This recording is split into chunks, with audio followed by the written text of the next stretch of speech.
অটোক্যাডে lift সহ কিভাবে 2 ইউনিটের একটা ফ্লোর প্ল্যান করতে হয় সেটা আজকে দেখাবো। অনেকেই কিন্তু লিফট সহ ডিজাইন করতে পারে না, তাদের জন্য এই ভিডিওটা করা। সর্বপ্রথম লাইন নেবেন, এল লেখে এন্টার। লাইনের শর্টকাট কি? এল লেখে এন্টার। এখান থেকে আমরা নিব 60 ফিট। আশা করি 60 ফিট নিতে পারবেন লাইন। একইভাবে এই পয়েন্ট থেকে কত ফিট নেবেন? 60 ফিট। পার্টিশন হল কত ইঞ্চি? 5 ইঞ্চি। ও লেখে এন্টার, 5 লেখে এন্টার। সুন্দরভাবে নিয়ে নেবেন। প্রথম বেডরুমের আকারটা 10 ফিট, অফসেট 5 ইঞ্চি। 8 ফিট 6 ইঞ্চি ড্রয়িং স্পেস। 8 ফিট 6, অফসেট 5 ইঞ্চি। স্টারটা আমরা রাখবো হলো 6 ফিট 6 ইঞ্চি। ড্রয়িং এ যেটা দেওয়া আছে সেই অনুযায়ী কাজ করতেছে। একটু পরে আমি ড্রয়িং এর পিকচার আপনাকে দিয়ে দিব। অফসেট 5 ইঞ্চি, এক সিরিয়ালে কাজ করবেন। 8 ফিট 6 ইঞ্চি, অফসেট 5 ইঞ্চি। তারপরে 10 ফিট, অফসেট 5 ইঞ্চি। এখন আমাদের ট্রিম করতে দিতে হবে। এই অবজেক্টটা কি করে দেবো? ট্রিম করে দিব। এখন এই দিকে কাজটা করব। অফসেট এখান থেকে 10 ফিট, অফসেট 5 ইঞ্চি। পরেরটা আমরা 3 ফিট 6 নেব। কত নেব? 3 ফিট 6, অফসেট 5 ইঞ্চি। পরেরটা আমরা 5 ফিট নেব। কত ফিট নেব? পার্টিশন অল দিতে হবে 5 ইঞ্চি। আবার এখান থেকে 5 ফিট, অফসেট নেওয়ার, ও লেখে এন্টার, 5 ফিট লেখে এন্টার। অফসেট 5 ইঞ্চি। তারপরে আমরা নিব 10 ফিট, অফসেট 5 ইঞ্চি। এখান থেকে আমরা 4 ফিটের একটা বারান্দার ডিজাইন করবো। কত ফিট? 4 ফিট। এখান থেকে 4 ফিট, অফসেট 5 ইঞ্চি। একইভাবে এখান থেকে আমরা 4 ফিট নেব। কত ফিট নেব? Offset 4 feet. এটা বারান্দার ডিজাইনের জন্য। Offset 5 inch. এখন এই লাইন গুলো আমরা কি করে দিব? ট্রিম করে দিব। আর এই লাইনটা আমরা এক্সটেন্ড করে দিব। ইএক্স লিখে ডাবল এন্টার। সুন্দরভাবে এক্সটেন্ড করে দিবেন। আমি ঠিক যেভাবে কাজ করতেছি এইভাবেই কাজ করবেন। এখন আমাদের যে কাজটা করতে হবে, রেফারেন্স লাইন, সাহায্যকারী লাইন, এই পয়েন্ট থেকে এই পয়েন্টে একটা ক্লিক করবেন। অফসেট এখান থেকে নিব 7 ফিট। কত ফিট নেব? 7 ফিট। সুন্দরভাবে 7 ফিট নেবেন। অফসেট 5 ইঞ্চি। পরেরটা আমরা মিরর করে দিব। সিলেক্ট করে এমআই লেখে এন্টার। কি লেখে এন্টার? এমআই লেখে এন্টার। মিড পয়েন্ট ধরে সুন্দরভাবে মিরর করে দিবেন। কাজটা শেষ। এখন আমাদের যে কাজটা করতে হবে, লাইন নেব, এল লেখে এন্টার। কি লেখে এন্টার? এল লেখে এন্টার। এখান থেকে এই পর্যন্ত রেফারেন্স লাইন নেব। অফসেটটা 11 ফিট 5 ইঞ্চি। কত ইঞ্চি? 11 ফিট 5 ইঞ্চি। এখান থেকে 11 ফিট 5, অফসেট 5 ইঞ্চি। এটা বাইরের দিকে যাবে। ই এক্সেল একটা ডাবল এন্টার, এক্সটেন্ড করে দিব।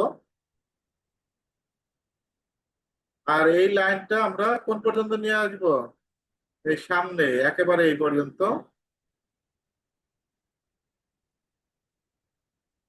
এটা বোর্ড দিতে করে দিব। ই এক্সেল একে ডাবল এন্টার, এক্সটেন্ড করে দিব।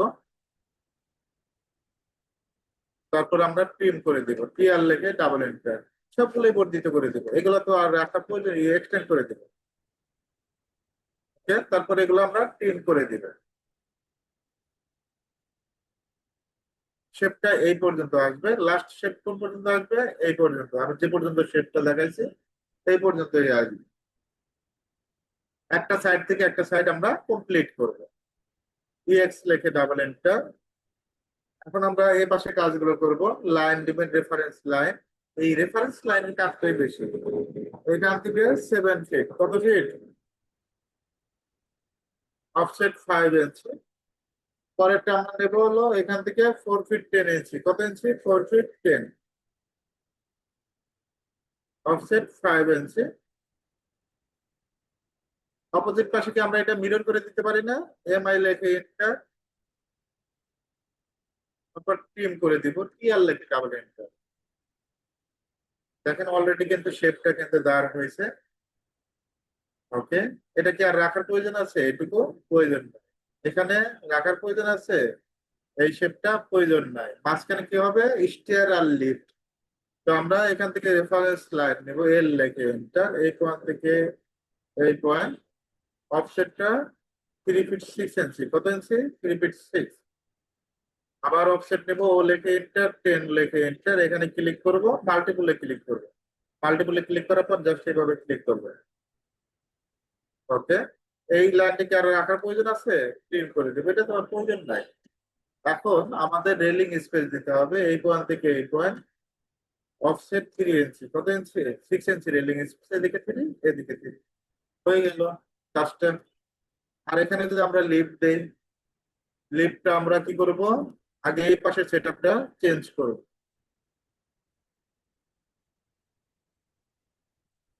এটা আমরা সম্পূর্ণ কি করে দিব, সম্পূর্ণ এটা ডিলিট করে দিব। ডিলিট করার পর আমরা মাঝখানে একটা লাইন দেবো, মিড পয়েন্ট কোডটা এটা কিন্তু আমরা জানি, এই পয়েন্ট থেকে এই পয়েন্ট, আর বাক এই পয়েন্ট, অফসেট 2.5, এদিকে 2.5, এদিকে 2.5। ওকে, তারপরে আমরা এখান থেকে 10 ফিট নেব, কত ফিট? অফসেট 10 ফিট, এখান থেকে 10 ফিট নেবেন, এখান থেকে 10 ফিট নিয়ে নেবেন, অফসেট 5 ইঞ্চি, অটোমেটিক শেপটা বের হয়ে গেছে। ওকে, এখন আমাদের যে কাজটা করতে হবে, এই বারান্দার ডিজাইন তো এই পাশেও হবে। আমরা যে ওই পাশে বারান্দার ডিজাইনটা করছি, কপি করে দিলাম, এমআই লেখে এন্টার, মিরর করবো।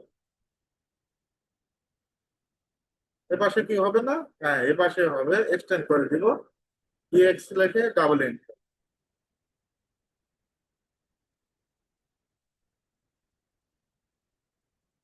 এখন দেখেন এই জিনিসটা, এই 1 ইঞ্চির জন্য আমরা কি করব, এটা মিলাইয়া দেবো, এটা মিলাইয়া দিতে হবে, এম লেখে enter। এইভাবে দুইটা আলাদা করা যাবে না, এক পার্টিশনে নিয়ে আসতে হবে। একইভাবে এটাও আমরা এক পার্টিশনে নিয়ে আসবো। তারপরে এটা কি আর রাখার প্রয়োজন আছে? রাখার প্রয়োজন নাই, ক্লিক করে দিবেন।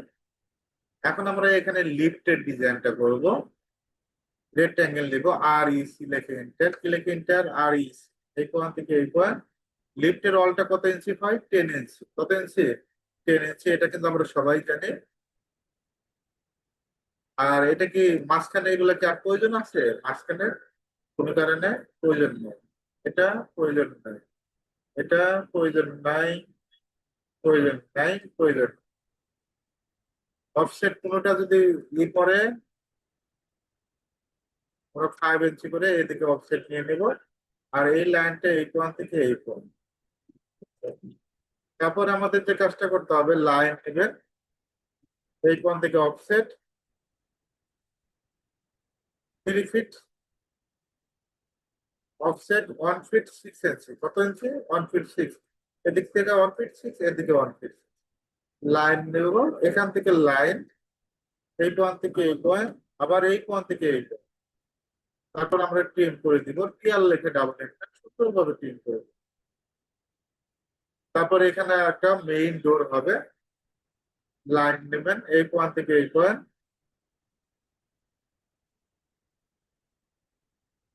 3 ফিট 6 আছে, আমরা ট্রিম করে দেব সম্পূর্ণ, এটাও ট্রিম করে দেব। দেখেন স্টেয়ার থেকে ঢুকেই কি পাচ্ছেন, স্টেয়ার থেকে ঢুকেই কি পাচ্ছেন, এটা ডাইনিং স্পেস, এটা হলো ড্রয়িং স্পেস, এটা একটা বেডরুম, জি বেড, এটা হলো টয়লেট, এটা হলো বারান্দার ডিজাইন, এটা হলো কোমর টয়লেট, এপাশে কিচেন, এপাশে মাস্টার বেডরুম, মাস্টার বেডরুমের সাথে অ্যাটাচ বাথরুম, বারান্দা, এপাশে থ্রি বেড, অপোজিট পাশে একই ইউনিট, এপাশে ডাইনিং, এপাশে ড্রয়িং, এপাশে জি বেড, অ্যাটাচ বাথরুম, এটা হলো বারান্দা, এপাশে কমন টয়লেট, এপাশে কিচেন, এপাশে মাস্টার বেডরুম, অ্যাটাচ বাথরুম, বারান্দা, এপাশে থ্রি বেড, চাইল্ড বেড। খুবই সুন্দর একটা 2 ইউনিটের ফ্লোর প্ল্যান। এখন যদি ডোর কাটতে বলি, যে ডোর কাটতে হবে, ডোর কাটতে পারবেন না তো একটু কথা বলেন তো আমার সাথে। আমি যদি এখন আপনাকে একটা ফ্লোর প্ল্যানের পিকচার দিই, আপনি কি ডোর কাটতে পারবেন সেটা বলেন। জি জি পাবো। আচ্ছা, ডোর কাটবেন, ডোর গুলো বসাবেন, উইন্ডো কিভাবে বসাইতে হয় এটা তো পারেন তাই না? জি উইন্ডো, জি। উইন্ডো পারবেন। তারপরে আমাদের যে কাজটা করতে হবে, লেখা কিভাবে লিখতে হয় সেটা তো পারেন তাই না? হ্যাঁ, লিখতেও পারি। ওকে, কলাম কিভাবে ফ্লোর প্ল্যানে বসাইতে হয় সেটা তো পারেন।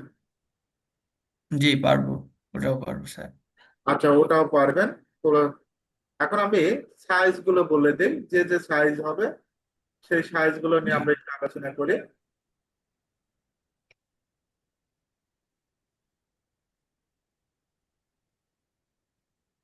আমি আপনাকে এই ফ্লোর প্ল্যানটা শিখিয়েছি। এটা হলো 18 ইঞ্চি, 18 ইঞ্চি কলাম, চারটা কলাম আছে। কত ইঞ্চি? 18 ইঞ্চি। আচ্ছা, 18 ইঞ্চি, এখান থেকে ঠিক আছে। 11 ইঞ্চি পরে কলামটা হচ্ছে। আর এখান থেকে 10 24 কলামটা, এটা কত? 10 24 চারটা আছে। 10 24। একটা, দুইটা, তিনটা, চারটা, পাঁচটা, এটা আমি পিকচার দিব আপনাকে, ঠিক আছে? আমি বলে দিচ্ছি। আর এটা হলো এই গ্রিড লাইন বরাবর কলাম গুলো হচ্ছে।